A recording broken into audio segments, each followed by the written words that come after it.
देखिए, ये हमारा न्यू टेस्ट नंबर है। ये भी यूपीपीएससी आरओ का ही है। प्रीलिम टेस्ट नंबर 4 है। तो इसमें सामान्य अध्ययन के जो फुल क्वेश्चन है वो तो है ही, प्लस करंट अफेयर के भी क्वेश्चन है। इसके पहले जो 3 नंबर मैंने पेपर अपलोड किया है उसमें मार्च का करंट अफेयर और इसमें देखिए अप्रैल का। तो जितनी भी टेस्ट सीरीज नंबर से आगे बढ़ती जा रही है, मंथ के करंट अफेयर के क्वेश्चन भी आगे आगे बढ़ते जा रहे हैं। ठीक है, ये आपके अप्रैल के हैं। अब आगे वाली को जो टेस्ट सीरीज आएगी नेक्स्ट, उसमें मई के रहेंगे। ठीक है, तो पूरा टेस्ट पेपर अटेंड कीजिए, आपके करंट अफेयर प्लस सामान्य अध्ययन के पूरे क्वेश्चन यहाँ पर सॉल्व हो जाएंगे। चलो तो स्टार्ट करते हैं। आपको पूरा टेस्ट पेपर अटेंड करना चाहिए। इसमें उसी तरीके से पूरे क्वेश्चन दिए गए हैं जिस तरीके से आपके फाइनल एग्जाम में क्वेश्चन पेपर आते हैं बन करके। ठीक है, चलो तो हम बढ़ते हैं क्वेश्चन की तरफ। इसमें ना पहला क्वेश्चन ही हमारा कथन कारण का दे दिया है। तो क्वेश्चन नंबर फर्स्ट कह रहा है कि कार्ड्स आर्मेडा काफिला व्यवस्था हिंद महासागर में फ्रांसीसियों द्वारा लागू की गई थी। कारण, इस व्यवस्था का उद्देश्य हिंद महासागर में होने वाले व्यापार को नियंत्रित करना तथा उस पर कर लगाना था। ठीक है, तो ये नीचे कूट दिए गए हैं जिससे सही उत्तर का चयन करना है। ऑप्शन ए तथा आर दोनों सही है तथा आर ए की सही व्याख्या करता है। बी कह रहा है कि ए तथा आर दोनों सही हैं परंतु आर ए की सही व्याख्या नहीं करता। सी ए सही है परंतु आर गलत है। डी ए गलत है परंतु आर सही है। देखिए, तो क्वेश्चन तो ये पहले टेस्ट सीरीज में अभी आया था, इसके पहले जो हमने अपलोड की है। बट देखो डिफरेंस क्या होता है कि जब हम पढ़ते हैं इस तरीके से रिवीजन होता है तो हमें खुद ही कंफर्म हो जाता है कि क्या सही है क्या गलत है। पहली बात तो जो कार्ड्स आर्मेडा काफिला व्यवस्था थी हिंद महासागर में, वो फ्रांसीसियों द्वारा ना लागू करके पुर्तगालियों द्वारा लागू की गई थी, है ना। ये बात तो पता है आपको, जिसके लिए भारत के भी जो उस समय के राजा वगैरह थे, व्यापार करते थे, उन्हें भी टैक्स या चुंगी कर जो भी लगता था वो देना पड़ता था, है ना। तो इस तरीके से ये तो आपका कथन पहले ही असत्य हो गया है ना। इस व्यवस्था द्वारा बिना परमिट के कोई भी भारतीय या अरबी जहाज अरब सागर में नहीं जा सकता था। पुर्तगाली स्वयं को सागर का स्वामी कहते थे। तो इस तरीके से जो ए ऑप्शन है वो आपका डी ऑप्शन सही हो जाएगा। मतलब ए क्वेश्चन का, फर्स्ट क्वेश्चन का डी ऑप्शन ए गलत है परंतु आर सही है। ठीक है, नेक्स्ट क्वेश्चन देखते हैं। नेक्स्ट क्वेश्चन आपका कह रहा है कि मराठा प्रशासन में निम्नलिखित में से किस कर के बदले में पड़ोसी राज्यों को मराठों के आक्रमण तथा लूटपाट से बचने का आश्वासन प्राप्त हो जाता था। ये मराठा प्रशासन के बारे में बात हो रही है। तो ऑप्शन है जमादानी, बी अबबाब, सी चौथ या डी सरदेशमुखी। चौथ और सरदेशमुखी तो आप बहुत बार सुनते हैं। देखिए, मराठा प्रशासन में चौथ कर के बदले में पड़ोसी राज्यों को मराठों के आक्रमण तथा लूटपाट से बचने का आश्वासन प्राप्त हो जाता था। चौथ जो होती है वो विजित राज्यों के क्षेत्रों से उपज के 1/4 भाग के रूप में प्राप्त किया जाता था। ठीक है, चौथ एक तरीके का टैक्स ही समझ लो जो मिलता था जिन राज्यों की रक्षा करनी होती थी उनसे। नेक्स्ट क्वेश्चन देखते हैं। नेक्स्ट क्वेश्चन है कि निम्नलिखित कथनों में से कौन सा उत्तरकालीन मुगल सम्राट मोहम्मद शाह फर्स्ट रंगीला के संबंध में सत्य नहीं है। ठीक है, यहाँ पर जो सत्य नहीं है वो बताना है। ऑप्शन है इसके शासनकाल में हिजड़ों तथा महिलाओं के एक वर्ग का प्रभुत्व था। ठीक है, बी ये मयूर सिंहासन पर बैठने वाला अंतिम मुगल सम्राट था। सी कह रहा है कि इसके शासनकाल में ही नादिर शाह ने भारत पर आक्रमण किया था। डी इसने अंग्रेजों को बंगाल में शुल्क मुक्त व्यापार की सुविधा प्रदान की थी। तो इसमें से कौन सा सत्य नहीं है वो बताना है। जब हमें इसके बारे में तीनों सारे फैक्ट पता होंगे तो हम इसका आंसर बता पाएंगे, या कुछ कुछ चीज़ें हम गेस भी कर सकते हैं। ठीक है, तो जो मोहम्मद शाह फर्स्ट हैं ये 1719 से 1748 ईस्वी तक राज्य किए। ठीक है, इन्हीं को मोहम्मद शाह रंगीला नाम उपनाम से भी जाना जाता है। अंग्रेजों को बंगाल में शुल्क मुक्त व्यापार की सुविधा फर्रुखसियर ने प्रदान की थी, ना कि इन्होंने। ठीक है, तो इस तरीके से जो 3 ऑप्शन है वो तो सत्य हैं बट डी जो है वो असत्य है। ठीक है, क्योंकि फर्रुखसियर ने मतलब कि अंग्रेजों को आदेश दिया था यहाँ पर व्यापार करने के लिए, ना कि मोहम्मद शाह रंगीला ने। तो इस तरीके से डी ऑप्शन यहाँ पर जो है वो हो जाता है गलत। आगे बढ़ते हैं। नेक्स्ट क्वेश्चन हमारा कह रहा है कि सुगौली की संधि का संबंध किस एक युद्ध से था। ऑप्शन है आंग्ल अफगान युद्ध, बी आंग्ल नेपाल युद्ध, सी आंग्ल सिख युद्ध या डी आंग्ल मराठा युद्ध। आपने नाम तो सुना ही होगा इन युद्धों का, है ना। तो लॉर्ड हेस्टिंग के गवर्नर जनरल काल में 1813 से 23 ईस्वी में आंग्ल नेपाल युद्ध हुआ था। ठीक है, इस युद्ध की जो समाप्ति की गई थी, ये समापन की बात हुई थी, वो सुगौली की संधि द्वारा ही हुई थी, जिसका अनुमोदन मार्च 1816 में किया गया था। ठीक है, तो आंग्ल नेपाल युद्ध जो हो जाएगा आपका बी ऑप्शन, वो यहाँ पर सही हो जाएगा। चलो आगे बढ़ते हैं नेक्स्ट क्वेश्चन की ओर। देखिए नेक्स्ट क्वेश्चन क्या कह रहा है कि निम्नलिखित संस्थाओं की स्थापना के सही कालक्रम के हिसाब से कौन सा एक विकल्प सत्य है। ऑप्शन है प्रार्थना समाज, सेकेंड तत्वबोधिनी सभा, थर्ड परमहंस मंडली एंड फोर्थ ब्रह्म समाज। तो ये जीएस फुल टेस्ट पेपर है, तो इसमें हिस्ट्री, पॉलिटी, साइंस, ज्योग्राफी सबके क्वेश्चन मिक्स रहते हैं और करंट भी रहता है। हर टेस्ट सीरीज में मंथली करंट अफेयर के क्वेश्चन 20 से 25 इंक्लूड है, तो आपके लिए बहुत हेल्प करेगा। ठीक है, फिलहाल हम इसको स्थापना के हिसाब से कौन सा सत्य वो बताते हैं। देखिए कुछ पुस्तकें हैं और कुछ आपके ये सभाएं हैं, है ना। तो आपका ब्रह्म समाज 8028 में आता है। ठीक है, फोर आपका 3 ऑप्शन में दिया गया है। इसके बाद में आपका तत्वबोधिनी आता है 8039 में। तो ब्रह्म समाज पहले आएगा, फिर तत्वबोधिनी सभा आती है, तो 4 सेकेंड। ठीक है, इसके बाद में परमहंस मंडली आपकी आती है, जो आती है 8049 यानी कि 1849 में, और फिर प्रार्थना समाज आता है 8067 यानी कि 1867 में। तो बी ऑप्शन आपका यहाँ पर सही हो जाता है। ठीक है, अब इनके संस्थापक की बात कर लेते हैं।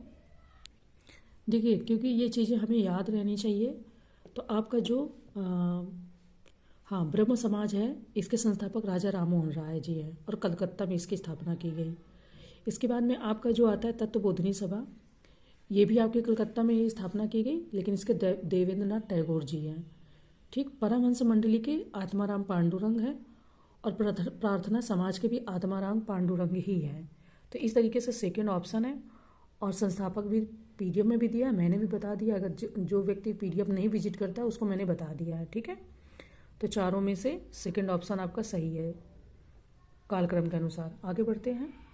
नेक्स्ट क्वेश्चन हमारा कह रहा है कि निम्नलिखित कथनों पर विचार करें। ऑप्शन है आनंद मठ उपन्यास की कथा वस्तु सन्यासी विद्रोह पर आधारित थी। सेकेंड, वंदे मातरम गीत आनंद मठ से लिया गया है। थर्ड, आनंद मठ के लेखक बंकिम चंद्र चटर्जी हैं। सत्य कथन या कथनों का चयन करना है। ऑप्शन ए फर्स्ट और थर्ड, बी सेकेंड और थर्ड, सी फर्स्ट और सेकेंड, ये डी उपरोक्त सभी सही है। ठीक है, तो देखिए आनंद मठ जो है वो बंकिम चंद्र चटर्जी की प्रसिद्ध कृति है, यानी पुस्तक है या उपन्यास है, और इस उपन्यास का कथानक सन्यासी विद्रोह पर आधारित है। वंदे मातरम भी इसी उपन्यास से लिया गया है। ठीक है, तो डी ऑप्शन यहाँ पर हमारा सही हो जाता है। आगे बढ़ते हैं।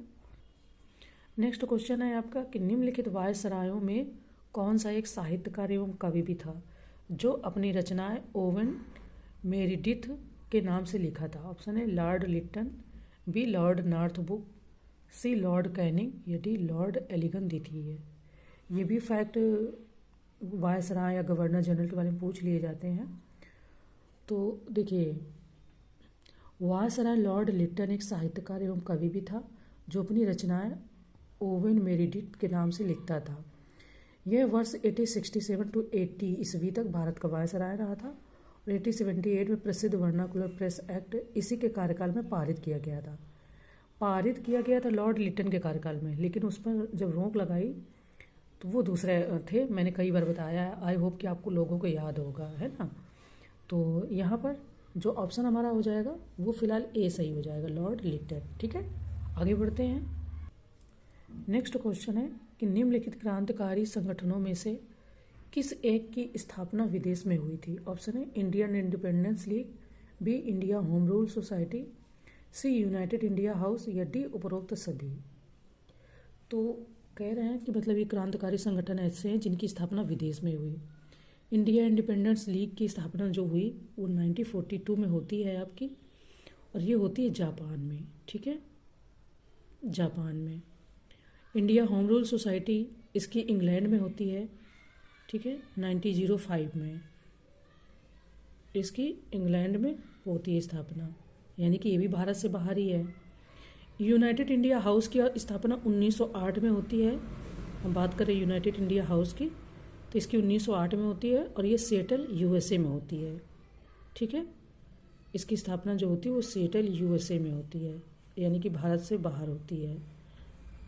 ठीक है, तो इस तरीके से फिर डी ऑप्शन आपका यहाँ पर सही हो जाना चाहिए। हालांकि डी ऑप्शन सही भी है। तो इस तरीके से कुछ कुछ चीज़ें मैं बता देती हूँ और चीज़ें आप खुद से भी पढ़ लेंगे तो सही रहेगा। मैं बताती जाती हूँ ताकि यहीं पर तुरंत ही आपके कॉन्सेप्ट क्लियर हो जाए। अगर मैंने सिर्फ बता दिया कि उपरोक्त सभी, तो इनका ये नहीं कंफर्म होगा ना कि कहाँ कहाँ हुई, वो तो जब देखोगे तब कंफर्म होगा, इसलिए मैं बता देती हूँ। चलो हम खैर दूसरे क्वेश्चन पर चलते हैं। हम नेक्स्ट क्वेश्चन हमारा बात कर रहा है कि निम्नलिखित में से कौन सा एक सत्यशोधक समाज का मुख्य उद्देश्य था। ठीक है, ऑप्शन ए बिहार में आदिवासियों का उन्नयन, बी गुजरात में मंदिर प्रवेश हेतु आंदोलन चलाना, सी महाराष्ट्र में जाति विरोधी आंदोलन चलाना, डी पंजाब में एक किसान आंदोलन चलाना। पहली बात तो आपको ये पता होगा कि सत्यशोधक समाज आपका महाराष्ट्र या पुणे क्षेत्र में कार्यरत था। तो कोई भी आंदोलन जब चलाया जाता है तो वो उसी क्षेत्र में चलाया जाता है, उसी के नाम से वो फेमस भी हो जाता है। तो जब महाराष्ट्र या पुणे में चलाया गया तो ज़्यादातर इसका काम होना चाहिए, है ना, तो वो वहीं पर होना चाहिए। ज़्यादा दूर दूसरे क्षेत्रों में तो दूसरे काम हो रहे हैं। तो इसका जो मुख्य उद्देश्य था वो था महाराष्ट्र में जाति विरोधी आंदोलन चलाना, है ना। सत्यशोधक समाज की स्थापना 1873 में आपको पता है कि ज्योतिबा फुले ने की थी, है ना। तो चलिए आगे बढ़ते हैं। देखिए मेरी बहुत कोशिश है कि बहुत कम टाइम में आपकी टेस्ट सीरीज़ को हम कंप्लीट करवा दें। जहाँ 3 घंटे में टेस्ट सीरीज़ ये वाली कंप्लीट हो रही है, वहाँ मैं 1 घंटे में कोशिश करके कर देती हूँ कंप्लीट, 2 घंटे में। तो इससे भी ज़्यादा बहुत मतलब घर पर आकर कोई आपको कुछ नहीं बताएगा। अगर आप मेहनत कर रहे हो तो सब कुछ सही हो जाएगा। अगर आपको लग रहा है तो कोई दिक्कत नहीं है, आप कहीं पर भी पढ़ लो। टाइम तो वैसे ही आपका जा रहा है और मेरे वाले से ज़्यादा ही जा रहा है ना। मैं देख रही हूँ बहुत सारा टाइम जा रहा है, बट दिखावा पसंद है कई लोगों को, तो कोई दिक्कत नहीं है, आपकी चॉइस है। मेरी कोशिश है कि मैं सारे क्वेश्चन को अच्छे से आपका करवा दूँ। जहाँ जहाँ कन्फ्यूजन लगती है, डाउट लगता है, क्योंकि टेस्ट सीरीज में कई बार कुछ आंसर मिसप्रिंट हैं, है ना, गलत भी होते हैं। तो कई बार तो फ्लो में मैं नहीं ध्यान देती हूँ, फिर मुझे कमेंट में अगर किसी ने बताया तो बहुत अच्छा रहता है। कई बार मुझे पता चल जाता है तो मैं खुद आपको क्लियर कर देती हूँ। तो आगे बढ़ते हैं। ये क्वेश्चन कह रहा है कि एक वर्ष में स्वराज का नारा महात्मा गांधी द्वारा किस आंदोलन के संदर्भ में दिया गया। ऑप्शन ए असहयोग आंदोलन, बी सविनय अवज्ञा आंदोलन, सी भारत छोड़ो आंदोलन, या डी दिल्ली चलो आंदोलन। एक वर्ष में स्वराज, है ना, ये ऐसा वर्डिक्ट है तो उससे क्वेश्चन बन जाते हैं। तो देखिए जो असहयोग आंदोलन था महात्मा गांधी जी द्वारा 5 सितंबर 1920 को जो प्रारंभ किया गया, इसी आंदोलन में उन्होंने एक वर्ष में स्वराज का नारा दिया था। ठीक है, नॉन कोऑपरेशन मूवमेंट यानी कि असहयोग आंदोलन। ठीक है, आगे बढ़ते हैं।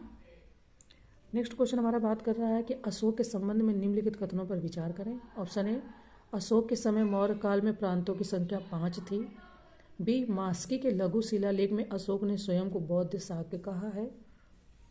तो यहाँ उपरोक्त कथनों में से हमें बताना है। ऑप्शन ए फर्स्ट और सेकंड दोनों सत्य हैं, बी केवल फर्स्ट सत्य है, सी केवल सेकंड सत्य है, ये डी फर्स्ट और सेकंड दोनों ही असत्य हैं। ठीक है, तो जो भी अशोक के बारे में वर्डिक्ट दी गई हैं, देखिए अशोक के संबंध में जो भी मतलब बातें बताई गई फर्स्ट और सेकंड वो दोनों ही आपके सत्य हैं, और ए ऑप्शन आपका सही है। सम्राट अशोक के समय प्रांतों की संख्या 5 ही थी, और वो प्रांत कौन कौन से हैं, देखिए प्राची पूर्वी प्रांत पाटलिपुत्र, ठीक है, कलिंग, तोसली, अवंती, उज्जैनी, उदयचित, उत्तरापत, तक्षशिला, दक्षिणापत, सुवर्णगिरी, है ना। ये 5 के बारे में इसमें बताया गया है। ठीक है, तो ये 5 ही जो जनपद हैं उनको यहाँ पर बता दिया गया है या प्रांत हैं। चलो आगे बढ़ते हैं नेक्स्ट क्वेश्चन की ओर।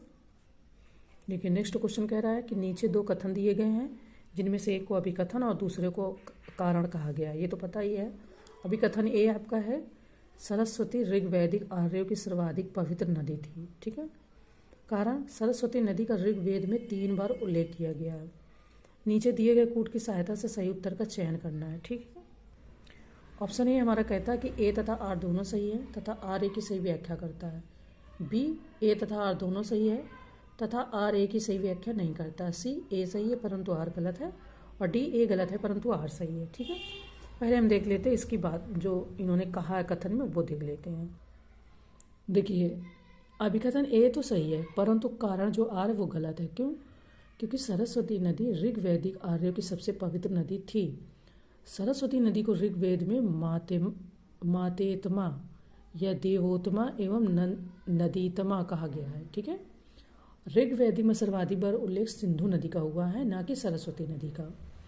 ऋग्वेद में गंगा नदी का 1 बार तथा यमुना नदी का 3 बार उल्लेख मिलता है। तो आपका यहाँ पर जो आंसर आता है वो आता है सी। ए सही है, परंतु आर गलत है, क्योंकि सरस्वती नदी की जगह सिंधु नदी का कई बार उल्लेख आता है। ठीक है, सर्वाधिक बार जो उल्लेख होता है वो सिंधु नदी का होता है, ना कि सरस्वती नदी का। कॉन्सेप्ट क्लियर हो गया। चलो आगे बढ़ते हैं। नेक्स्ट क्वेश्चन है कि प्रसिद्ध बौद्ध लेखक हरिभद्र किस एक शासक के राज्यसभा में निवास करते थे? ऑप्शन है धर्मपाल, बी विजयसेन, सी मूलराज प्रथम या फर्स्ट, डी मिहिर भोज फर्स्ट। ठीक है, तो जो बंगाल के पाल वंश के संस्थापक गोपाल थे 750 से 770 ईस्वी में, इसी वंश के महान शासक धर्मपाल ने विक्रमशिला तथा सोनपुर विहारों की स्थापना की थी। और प्रसिद्ध बौद्ध लेखक जो हरिभद्र जी हैं वो धर्मपाल के राजसभा में ही निवास करते थे। ठीक है, तो किसके सभा में? धर्मपाल की सभा में निवास करते थे। आगे बढ़ते हैं। देखिए नेक्स्ट क्वेश्चन कह रहा है कि सल्तनत कालीन निम्नलिखित करों में से कौन सा एक गैर मुस्लिम कृषकों से लिया जाने वाला कर था? ठीक है, ऑप्शन है जजिया कर, बी खराज, सी खुम्स या डी जकात। ये सल्तनत काल के बारे में बात हो रही है। देखिए कर, जजिया कर तो पता है, ये गैर मुस्लिमों से लिया जाने वाला कर। ये क्वेश्चन जो जजिया कर का है ये 20 से 25 बार मैंने कई आयोगों में मिला करके देखा है। ठीक है, इम्पोर्टेंट ही है।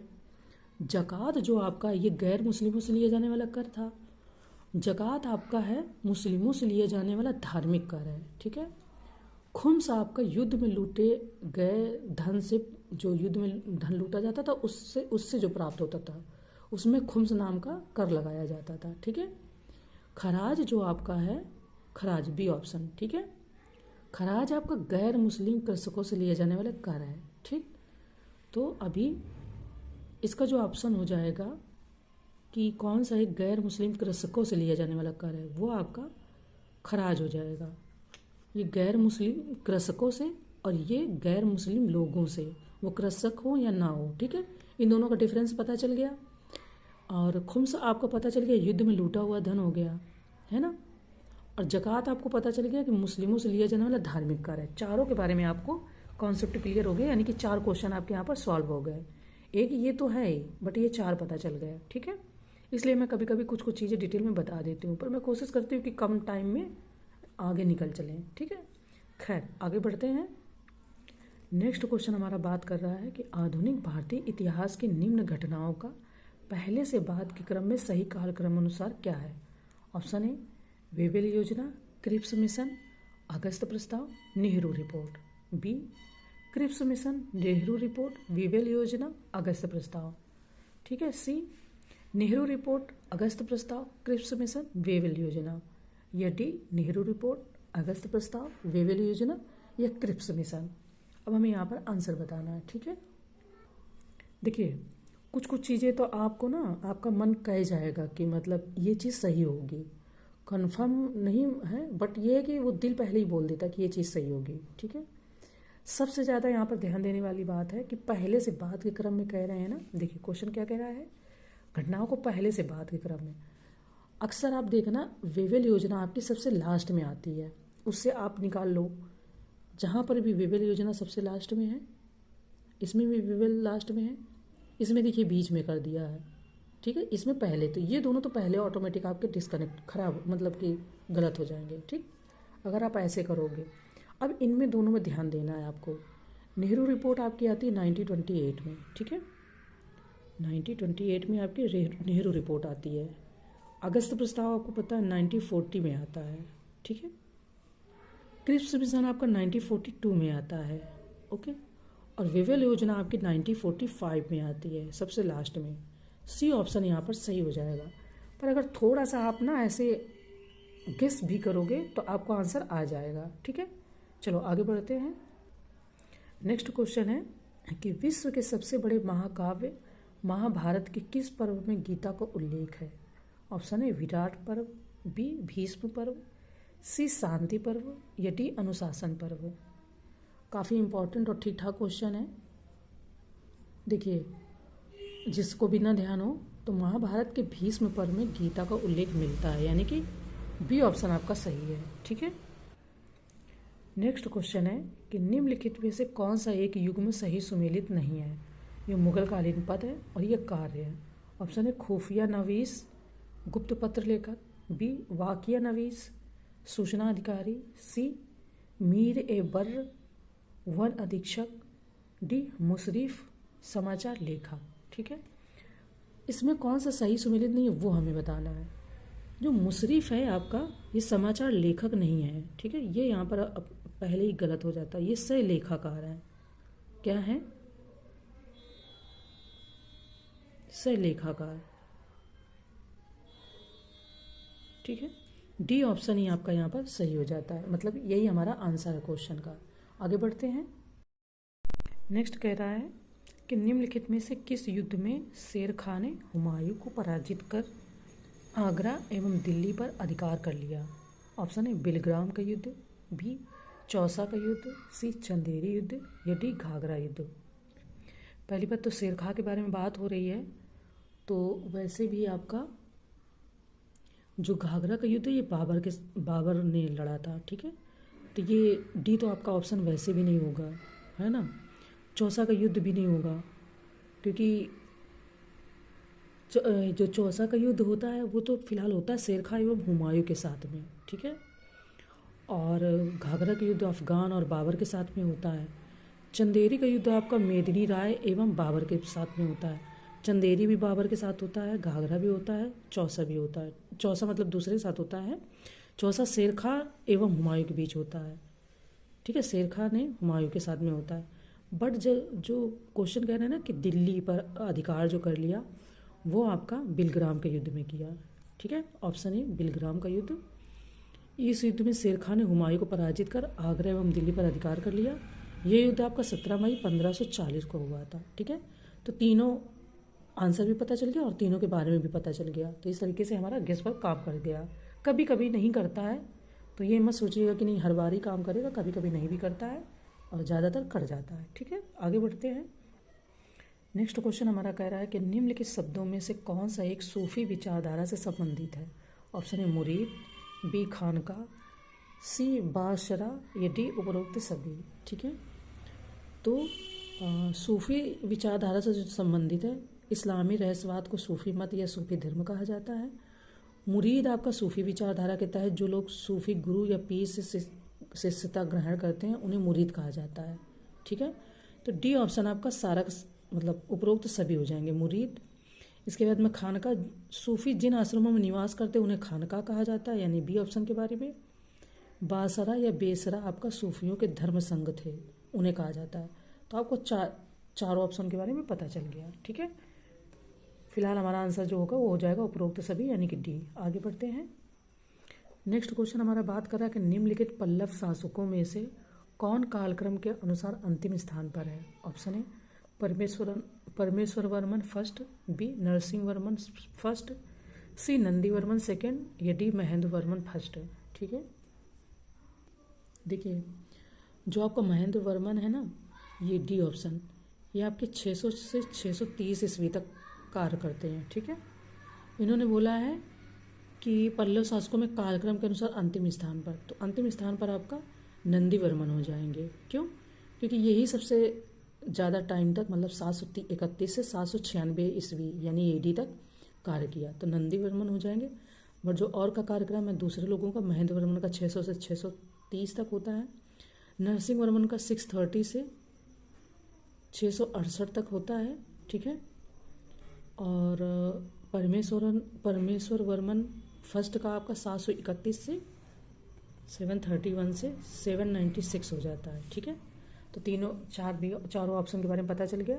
फिलहाल जो आंसर होगा वो हमारा सी होगा, नंदी वर्मन सेकेंड। आगे चलते हैं। नेक्स्ट क्वेश्चन हमारा कहता है कि निम्नलिखित युग्मों में से कौन सा एक सही सुमेलित नहीं है? ऑप्शन है फरेजी आंदोलन, वैसे फराजी भी बोलते हैं बट इन्होंने यहाँ पे थोड़ा सा मिसप्रिंट है। फराजी आंदोलन 1819, तायूनी आंदोलन 1890, अलीगढ़ आंदोलन 1875, अहमदिया आंदोलन 1889 से 90। अब इसमें कौन सा सही सुमेलित नहीं है वो बताना है आपको पहले। तो देखिए, जो तायूनी आंदोलन है आपका वो ढाका में 1839 से होता है, इन्होंने 1890 दे दिया, ठीक है। 1839 से होता है, करामत अली के मतलब जो इसको लीड करते वो करामत अली रहते हैं। तो तायूनी आंदोलन आपका 8039 हो जाएगा, ना कि 8090, ठीक है। और आपके सही सुमेलित हैं। तो आगे बढ़ते हैं नेक्स्ट क्वेश्चन की ओर। नेक्स्ट हमारा बात करा कि कुषाण वंश के किस शासक के सिक्कों पर शिव, स्कंद तथा विष्णु आदि की आकृतियां उत्कीर्णी मिलती हैं। ऑप्शन ए कनिष्क के, बी हुविस्क के, सी कुजुल कड़फिसस के, डी इनमें से कोई नहीं, ठीक है। कुषाण वंश की स्थापना कुजुल कड़फिसस ने की थी। इस वंश का सबसे प्रतापी शासक कनिष्क था। कुषाण वंश के शासक हुविस्क के सिक्कों पर शिव, स्कंद तथा विष्णु आदि की आकृतियां मिलती हैं उत्कीर्ण। तो बी ऑप्शन हो जाएगा हुविस्क। और सबसे प्रतापी राजा अगर कभी आता है तो कनिष्क हो जाएगा, ठीक है। जो कुषाण वंश का सबसे प्रतापी राजा था वो कनिष्क था। आगे बढ़ते हैं। नेक्स्ट है कि निम्नलिखित में से कौन गुप्त शासन के दौरान पुलिस विभाग का सर्वोच्च अधिकारी होता था। ऑप्शन है दंड पाशिक, बी महादंड नायक, सी महाबालाधिकृत, या डी उपरोक्त में से कोई नहीं, ठीक है। तो जो दंड पाशिक होता है वो पुलिस विभाग का सर्वोच्च अधिकारी होता था, ठीक है। ए ऑप्शन आपका यहाँ पर सही हो जाएगा। आगे बढ़ते हैं। नेक्स्ट क्वेश्चन हमारा कथन कारण का है, जिसमें एक को अभिकथन ए और दूसरे को कारण आर कहा गया है। अभिकथन एक है, ए कहता है कि अरुण ग्रह को लेटा हुआ ग्रह भी कहते हैं। कारण आर कहता है यह अपनी धुरी पर अधिक झुका हुआ है। तो नीचे दिए गए कोड के सहायता सही उत्तर का चयन करना है, ठीक है। देखिए, अभिकथन ए और कारण आर दोनों सत्य हैं, और कारण आर अभिकथन ए की सही व्याख्या भी करता है। अरुण ग्रह को लेटा हुआ ग्रह भी कहा जाता है क्योंकि यह अपनी धुरी पर अधिक झुका हुआ है। इस ग्रह की खोज विलियम हर्शेल ने की थी, ठीक है। यह सौरमंडल का सबसे बड़ा ग्रह है। यह अपने अक्ष पर पूर्व से पश्चिम की ओर घूमता है, ठीक है। तो ए ऑप्शन जो है हमारा वो यहाँ पर सही हो जाता है। आगे बढ़ते हैं नेक्स्ट क्वेश्चन की ओर। तो नेक्स्ट क्वेश्चन कह रहा है कि निम्नलिखित में से कौन सा एक उष्णकटिबंधीय घास के मैदान का उदाहरण नहीं है, ठीक है। Option A pampas, B llanos, C parkland, या डी सिल्वास। उष्णकटिबंधीय घास के मैदान का उदाहरण नहीं मतलब उस क्षेत्र में वो चीज़ नहीं पाई जाती है ना। तो उष्णकटिबंधीय घास के मैदान भूमध्य रेखीय प्रदेश के उत्तर एवं दक्षिण में लगभग 10 से 25 डिग्री अक्षांशों के मध्य विस्तारित है या विस्तारित है, ठीक है। तो Llanos Venezuela, Selvas Amazon Basin, parkland Africa और उष्णकटिबंधीय घास मैदानों के उदाहरण हैं, ठीक है। तो जो नहीं वो है पंपास। पंपास आपका ब्राज़ील शीतोष्णकटिबंधीय घास मैदान का उदाहरण है, ठीक है। ब्राज़ील मतलब दक्षिण अफ्रीका में जो क्षेत्र पाया जाता है, ठीक है। तो आगे बढ़ते हैं। नेक्स्ट है कि मूलाभ मेघ, जिन्हें मदर ऑफ पर्ल क्लाउड्स कहा जाता है, वायुमंडल की किस संरचना में पाए जाते हैं। ऑप्शन ए क्षोभ मंडल में, बी समताप मंडल में, सी आयन मंडल में, या डी बाह्य मंडल में, ठीक है।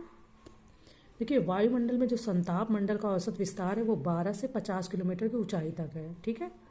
मूलाभ मेघ, जिन्हें मदर ऑफ पर्ल क्लाउड्स कहा जाता है, वो संताप मंडल में ही पाए जाते हैं, और इन बादलों को नैक्रियस क्लाउड्स भी कहा जाता है, ठीक है।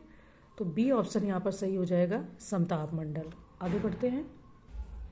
नेक्स्ट क्वेश्चन है कि निम्नलिखित कथनों पर विचार करें। ऑप्शन ए मिशिगन झील पूर्णतया यूएसए में स्थित है। सेकेंड, टिटिकाका झील बोलीविया एवं पेरू की सीमा पर स्थित है। थर्ड, फिनलैंड को झीलों की वाटिका कहा जाता है। तो असत्य कथन चुनना है यहाँ पर। फर्स्ट है ए है फर्स्ट और थर्ड, बी है फर्स्ट और सेकेंड, सी है सेकेंड और थर्ड, डी इनमें से कोई नहीं। मैंने मैपिंग में आपको ये चीज़ें बताई हैं, उत्तरी अमेरिका, दक्षिणी अमेरिका की झीलें, है ना, काफ़ी चीज़ें बताई हैं। वीडियो पड़ा है चैनल पे, आप जाकर उसको वहाँ देख सकते हैं। बहुत सिंपल वे में बहुत सी चीज़ें बताई हैं। उसके लिए बहुत लंबे लंबे लोग वीडियो बना देते हैं थोड़े से इफेक्ट के लिए। और ऐसा नहीं कि मुझे किसी को कहने की वजह से मैं ऐसे बोल रही हूँ, मैंने देखा इसलिए मैं बोल रही हूँ, है ना। तो यहाँ पर हमें देखना है कि कौन सी झील पूर्णतः यूएसए में पाई जाती है। देखिए मैंने मिशिगन, ओंटारियो, यूरान और सुपीरियर सबके बारे में बताया है। ए ऑप्शन आपका फ़िलहाल ठीक है। ठीक है, दूसरा, फिनलैंड में लगभग 1,68,000 झीलें पाई जाती हैं, इसलिए इस देश को झीलों की वाटिका कहते हैं। ठीक है, ग्रेट लेक्स झीलों में सम्मिलित मिशिगन पूर्णतः यूएसए में स्थित है।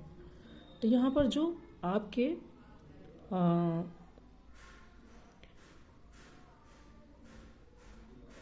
असत्य कथन उन्होंने कहा, तो इनमें से कोई भी कथन असत्य नहीं है, तो इसलिए डी ऑप्शन हो जाएगा, इनमें से कोई भी नहीं। ठीक है, यानी कि सभी के सभी सत्य हैं, पर उन्होंने असत्य पूछा है, तो इनमें से कोई भी असत्य नहीं है। आगे बढ़ते हैं। नेक्स्ट है कि निम्नलिखित में से किस देश की राजधानी गरजती चालीसा हवाओं के मार्ग में पड़ती है। ऑप्शन है Wellington New Zealand, B Canberra Australia, C Port Louis Mauritius, या डी ब्राजीलिया ब्राजील। ठीक है, तो व्यापारिक पवनें होती हैं उपोष्ण उच्च वायुदाब कटिबंधों से विश्वतीय निम्न वायुदाब की ओर, दोनों गोलार्धों में निरंतर बहने वाली पवन है। ठीक है, न्यूजीलैंड की राजधानी वेलिंगटन गरजती चालीसा हवाओं के मार्ग में पड़ती है, तो न्यूजीलैंड की राजधानी वेलिंगटन, यानी कि ए ऑप्शन सही हो जाएगा। आगे बढ़ते हैं। नेक्स्ट क्वेश्चन हमारा कह रहा है कि निम्नलिखित में से कौन अन्य तीनों की तुलना में सबसे कम सूर्य के प्रकाश को परावर्तित करता है। ऑप्शन है गहरे सागर, बी प्रवाल सागर, सी रेतीले मरुस्थल, या डी हिमटोपियाँ। अच्छा, सबसे ज़्यादा कौन परावर्तित करता है पहले आपको ये भी पता हो, तो ये सूर्य तक की बात हो रही है। देखिए सबसे ज़्यादा हिमटोपियाँ यानी जो बर्फीली जगह होती है, वाइट कलर की बर्फ़ जहाँ जहाँ जमी रहती है, मतलब ऑब्वियसली बर्फ़ वाइट कलर की होती है, बस हिमटोपियाँ जो बोल रहे हैं वो जो बर्फ़ जमा होती है ना, वहाँ की बात हो रही है। सबसे ज़्यादा आपकी बर्फ़ से जो सूर्य आता है, जैसे 100% सूर्य की किरणें आई तो 95% वापस चली जाएंगी। ठीक है, इसके बाद में रेतीले मरुस्थल हो गए, फिर प्रवाल सागर हो गए, फिर गहरे महासागर हो गए।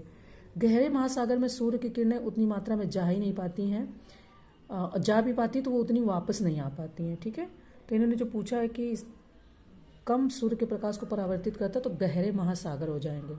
सबसे ज़्यादा कौन करेंगे, तो हिमटोपियाँ या बर्फीली जगह ज़्यादा करती है। आप सुनते हो ना कि लोग बोलते गर्मियों में वाइट कपड़े पहनो, क्यों?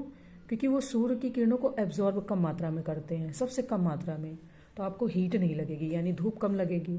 जो ब्लैक कपड़े होते हैं, ब्लैक बर्तन होते हैं, वो हीट को या ऊर्जा को ज़्यादा एब्जॉर्ब कर लेते हैं। ठीक है, ये नॉर्मल कॉन्सेप्ट है, हर किसी को आता ही होगा, बट मैंने सोचा बता देती हूँ। तो ये ऑप्शन हमारे यहाँ पर सही हो जाता है। आगे बढ़ते हैं हम। जनजातियों से क्वेश्चन बनते हैं वर्ल्ड ज्योग्राफी में और अपने यूपीपीसीएस या आरओ में भी बनते हैं। तो यहाँ पर कह रहे हैं कि निम्नलिखित में से कौन सा एक युग में सही सुमेलित है। ये जनजातियाँ हैं, ये संबंधित क्षेत्र हैं। ऑप्शन है Semang New Zealand, B Maori Malaysia, C Boro Brazil, D Bantu Sri Lanka. कौन सा एक युग में सही सुमेलित है ये यहाँ पे बताना है। सेमांग आपकी मलेशिया में, ठीक है, सेमांग मलेशिया में पड़ती हैं, वो जनजातियाँ पाई जाती है। माओरी आपकी न्यूजीलैंड में हो जाती है। ठीक है, इसके बाद में बंतु आपकी अफ्रीका महाद्वीप में, ना कि श्रीलंका। श्रीलंका यहाँ पर गलत हो जाएगा। ठीक है, अफ्रीका महाद्वीप हो जाएगा। बोरो यानी कि ब्राज़ील, यही आपका यानी सी ऑप्शन सही सुमेलित है। तो ये बोरो जो जनजाति पाई जाती है वो ब्राज़ील में पाई जाती है। ठीक है, आगे बढ़ते हैं नेक्स्ट क्वेश्चन की ओर।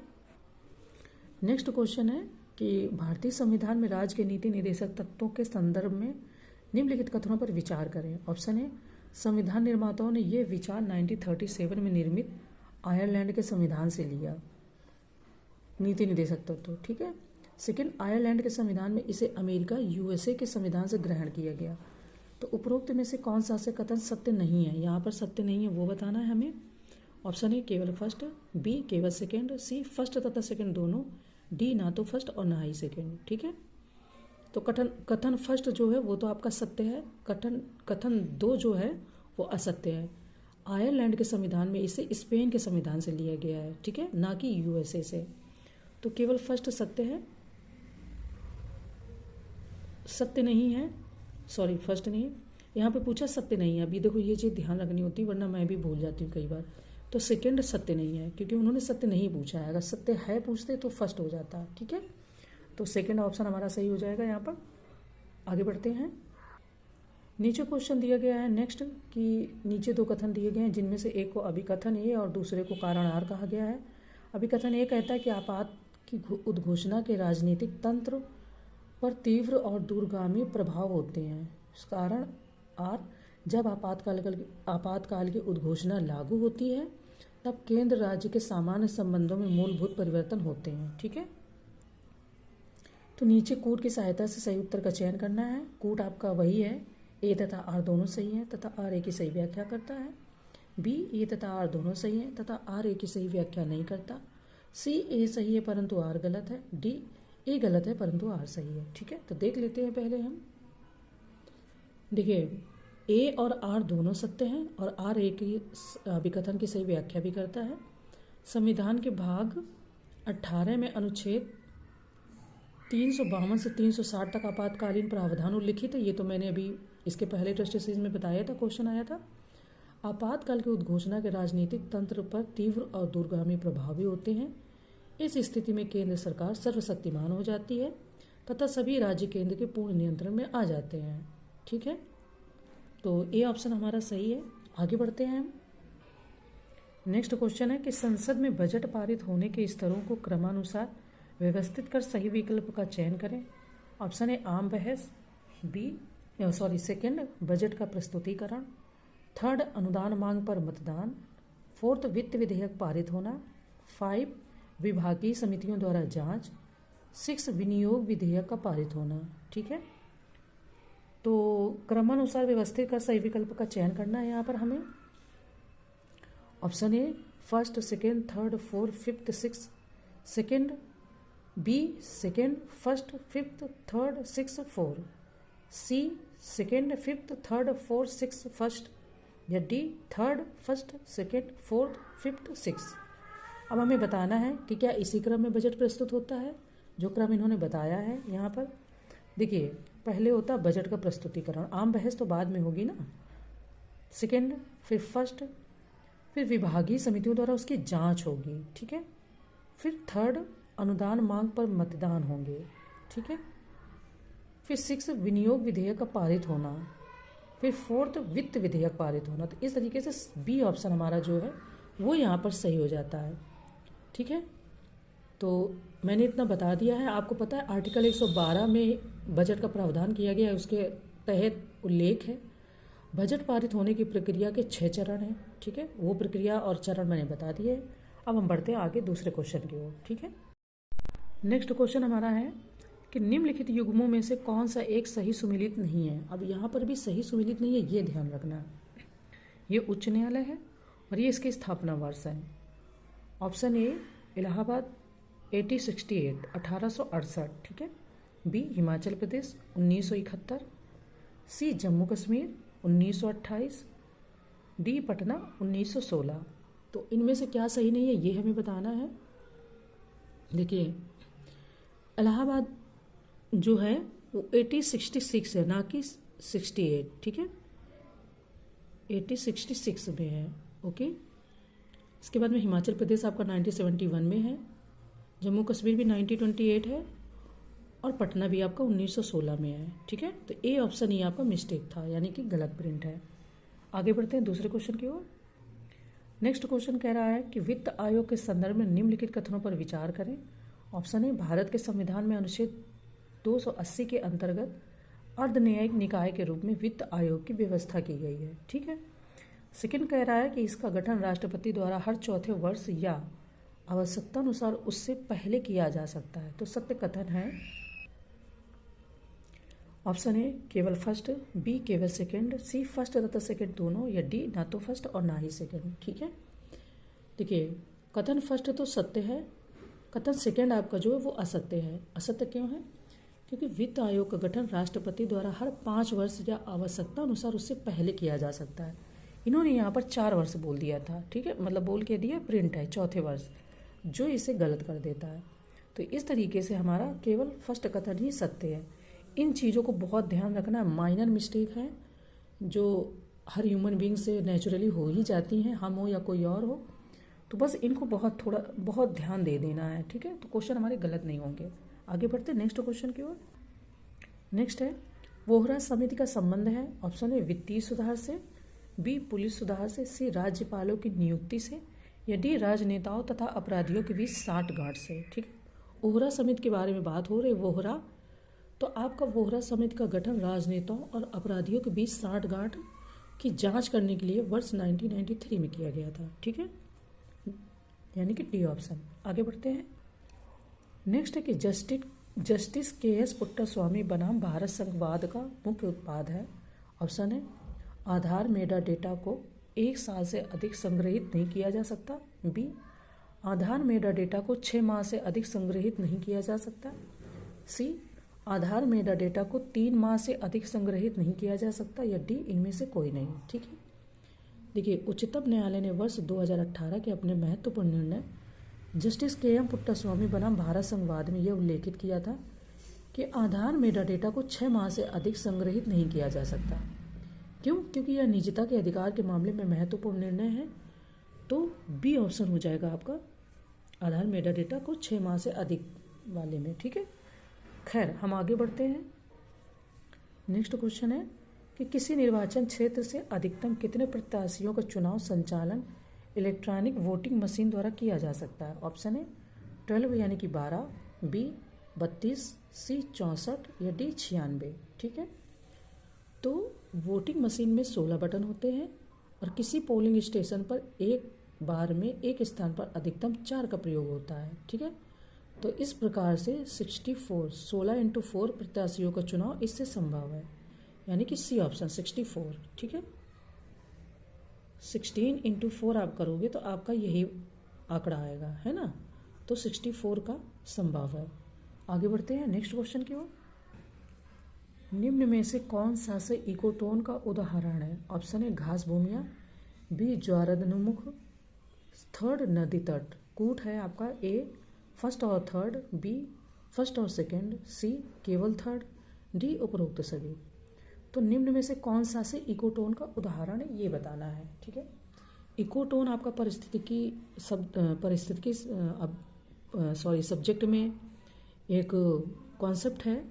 इकोटोन 2 पारिस्थितिकी तंत्रों के मध्य अथवा 2 भिन्न समुदायों के मध्य संक्रमण क्षेत्र है जिसमें दोनों पारिस्थितिकी तंत्रों की विशेषताएं पाई जाती हैं। ठीक है, इकोटोन में जैव विविधता दोनों ही तरफ के समुदायों की तुलना में अधिक होती है।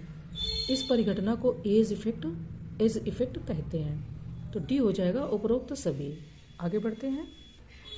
नेक्स्ट है कि निम्न देशों में से किस देश की समुद्री तटरेखा नहीं है। ऑप्शन है लाइबेरिया, बी बोलीविया, सी उरुग्वे, या डी अंगोला।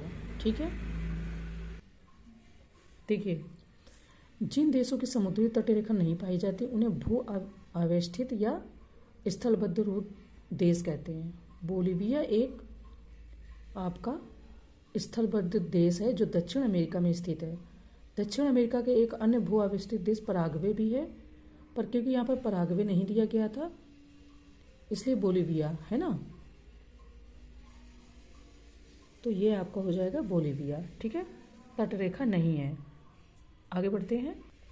नेक्स्ट क्वेश्चन है कि निम्नलिखित में से कौन सा एक युग्म सही सुमेलित नहीं है। ऑप्शन है कर्मेडेक गर्त उत्तरी प्रशांत महासागर, बी सुंडा गर्त हिंद महासागर, सी प्यूटोरिको गर्त अटलांटिक महासागर, डी यूरेशियन बेसिन आर्कटिक महासागर। ठीक है, तो कर्मेडेक गर्त जो है वो दक्षिणी प्रशांत महासागर में पड़ता है, ना कि उत्तरी प्रशांत महासागर में।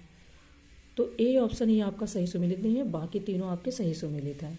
ठीक है, नेक्स्ट क्वेश्चन कह रहा है हमारा कि निम्नलिखित में से कौन सा एक विषय संघ सूची में संबंधित नहीं है। ऑप्शन है युद्ध एवं संधि, बी कृषि सिंचाई एवं सड़कें, सी हवाई मार्ग डाक तार व टेलीफोन, डी बैंक बीमा और खाने।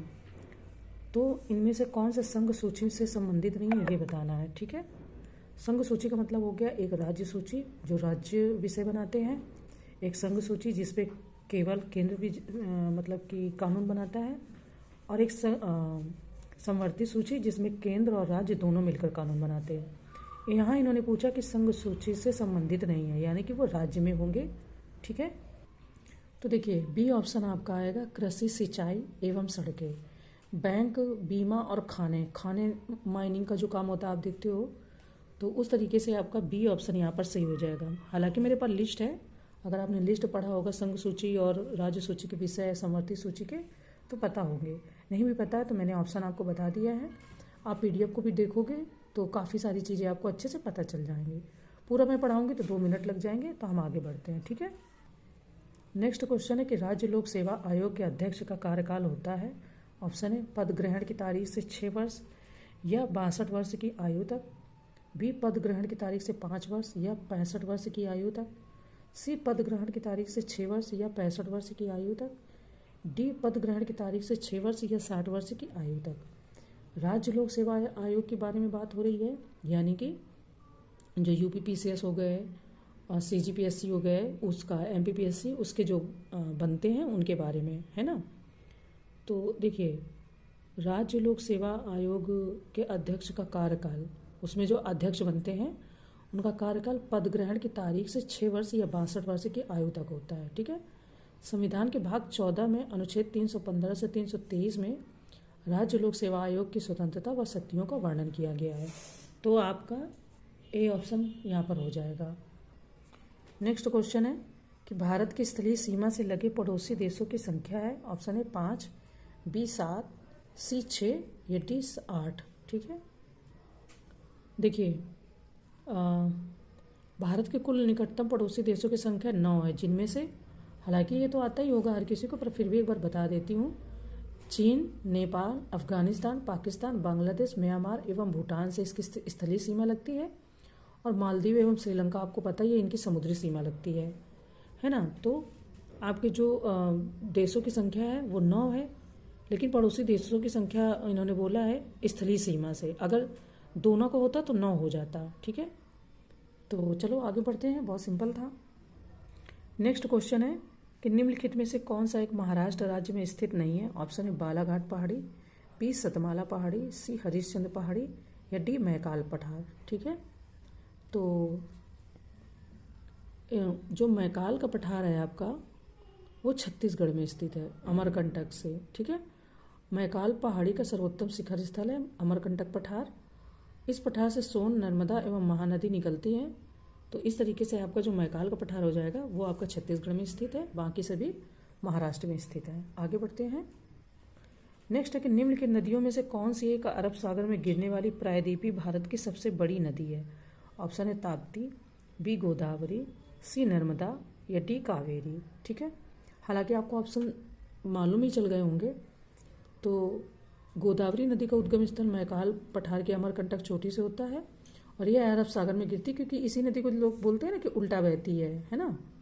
नर्मदा एवं महानदी जो आपकी है, मतलब नर्मदा और महानदी, वो इसी पठार से सोन, नर्मदा एवं महानदी निकलती है ना। और जो इन्होंने बोला है कि प्रायद्वीपीय भारत की सबसे बड़ी नदी भी है, ठीक है। गोदावरी नदी आपके महाराष्ट्र के नासिक जिले से निकलती है, यह प्रायद्वीपीय भारत की सबसे बड़ी नदी है। लेकिन जो अरब सागर में गिरती है वो आपकी नर्मदा हो जाएगी, ठीक है। तो सी ऑप्शन यहाँ पर सही हो जाएगा। आगे बढ़ते हैं। नेक्स्ट क्वेश्चन है कि ढलानों पर मिट्टी के कटाव का परिणाम निम्नलिखित तरीके से होता है। ऑप्शन है नलिका, फिर घाटी, फिर अवनलिका, बी अवनलिका, नलिका एंड घाटी, सी घाटी, अवनलिका, नलिका या डी नलिका, अवनलिका, घाटी। तो देखते हैं। मिट्टी के कटाव या मृदा अपरदन के पश्चात ढलानों पर क्रमशः अग्रलिखित प्रभाव होता है। पहले नलिका, उसके पश्चात अवनलिका, फिर उसके तत्पश्चात घाटी का निर्माण होता है ना। अचानक से घाटी पहले कैसे बन जाएगी? तो डी ऑप्शन आपका हो जाएगा, क्योंकि घाटी होती भी तो बहुत गहरी है ना। आगे बढ़ते हैं। नेक्स्ट है कि ग्लोबल इन्वायरमेंट आउटलुक रिपोर्ट प्रकाशित की जाती है। ऑप्शन है WWF द्वारा, बी UNEP द्वारा, सी वर्ल्ड बैंक द्वारा या डी UNO द्वारा, ठीक है। तो जो ग्लोबल इन्वायरमेंट आउटलुक रिपोर्ट का प्रकाशन करता है या करती है जो एजेंसी, वो UNEP द्वारा होता है। यह UN एजेंडा 21 की आवश्यकताओं के अनुरूप वैश्विक पर्यावरण स्थिति और प्रभाव पर विस्तृत रिपोर्ट का प्रकाशन होती है। अभी तक इसकी 6 रिपोर्टें 2019 तक प्रकाशित की जा चुकी हैं, ठीक है। तो कई सारे फैक्ट पता चल गए आपको, तो आपका UNEP द्वारा हो जाएगा। आगे बढ़ते हैं। नेक्स्ट क्वेश्चन है कि निम्नलिखित युग्मों में से कौन सा एक सही सुमेलित नहीं है। यहाँ पर भी सही सुमेलित नहीं है। फिर ये जनजाति और ये राज्य हैं। ऑप्शन ए ओंगे, अंडमान एवं निकोबार, बी हलाम, त्रिपुरा, सी लेप्चा, सिक्किम, डी गद्दी, गुजरात, ठीक है। कौन सी नहीं पाई जाती ये बताना है। देखिए जो आपकी गद्दी जनजाति के है, इसका जो निवास स्थल वो हिमाचल प्रदेश है, ना कि गुजरात, ठीक है। तो ये यहाँ पर गलत हो जाएगा, HP यानी कि हिमाचल प्रदेश हो जाएगा। तो डी ऑप्शन आपका सही हो जाएगा, मतलब कि जो सही सुमेलित नहीं है वो हो जाएगा। बाकी आपका हलाम त्रिपुरा, लेप्चा सिक्किम, ओंगे अंडमान एवं निकोबार में पाई जाने वाली जनजातियाँ हैं, ठीक है। आगे बढ़ते हैं। नेक्स्ट क्वेश्चन है कि दैनिक तापांतर भारत के किस क्षेत्र की जलवायु विशेषताओं में से एक है। ऑप्शन है पूर्वी तटीय प्रदेश, बी हिमालय का बर्फाच्छादित क्षेत्र, सी राजस्थान का मरुस्थलीय क्षेत्र, या डी अंडमान द्वीप समूह का समुद्री क्षेत्र। अब दैनिक तापांतर के बारे में बात हो रही है, तो देखिए दैनिक तापांतर भारत में राजस्थान के मरुस्थलीय क्षेत्र की जलवायु विशेषताओं में से एक है। यहाँ का तापमान असामान्य रूप से दिन की अपेक्षा रात में कम होता है, ठीक है। तो सी ऑप्शन हो जाएगा दैनिक तापांतर का राजस्थान का मरुस्थलीय क्षेत्र। ओके।